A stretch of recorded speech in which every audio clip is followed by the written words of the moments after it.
l'objet de votre descente ici au Nord Kivu? Je viens d'arriver à Goma tout à l'heure, mais je viens du Grand Nord. Donc je suis de la province depuis plus de 3 semaines.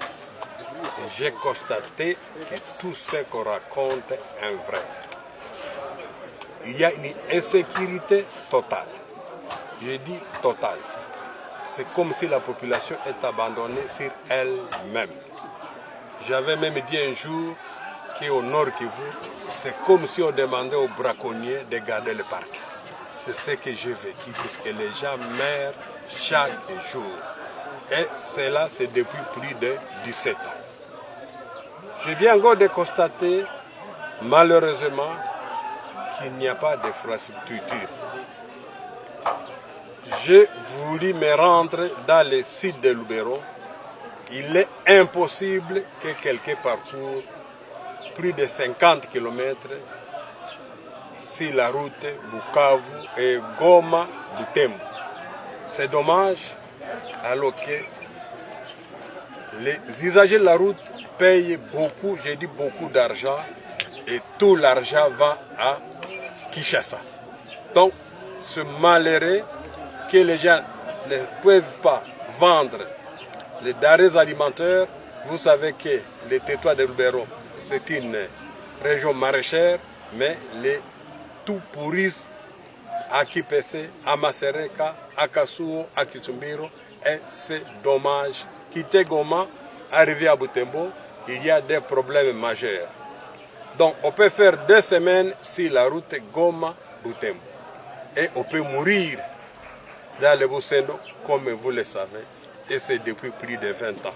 Donc le gouvernement est incapable de sécuriser la route Kanyabayonga-Kiwanja, qui est long de 56 km.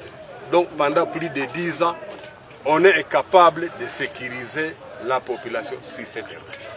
Et tout ça, j'ai constaté, et à ma qualité de député, j'ai la chance d'être député, d'être sénateur, d'être ancien ministre et d'être président des grands partis, la COFEDEC.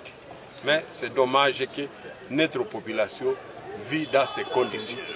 Alors, monsieur le sénateur, qu'en pensez-vous de ceux qui pensent que le Nord Kivu doit être divisé? Il y a sur les réseaux sociaux des gens qui disent que le Nord Kivu doit être divisé peut-être pour qu'elle recouvre la province Nord Kivu recouvre la paix totale. Je serai beaucoup plus direct.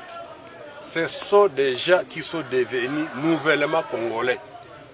Les Congolais ne peuvent pas accepter qu'on divise la province en 2. Voyez ce qu'ils cherchent. Regardez bien, il parle du territoire de Rutshuru, qui est une frontière avec le Rwanda. Il parle du territoire de Goma, qui est aussi une frontière avec le Rwanda. Il parle de Nyiragongo, qui est la porte d'entrée du Rwanda. Et vous savez très bien, ceux qui sont dans les massifs, nombreux sont venus du Rwanda. Celui qui veut me dire le contraire peut venir me le prouver. Et on parle du territoire de Walikale. Donc on veut fragiliser la province, une partie qui peut être rattachée facilement au Rwanda, et peut-être une partie sera rattachée après, ou bien aller vers l'Ouganda. Donc ce sont les gens, comme je vous l'ai dit, qui sont devenus nouvellement congolais. Les anciens congolais que nous avons connus ne peuvent pas dire ça. Et il faut combattre cette idée-là. Il faut combattre ce banditisme-là.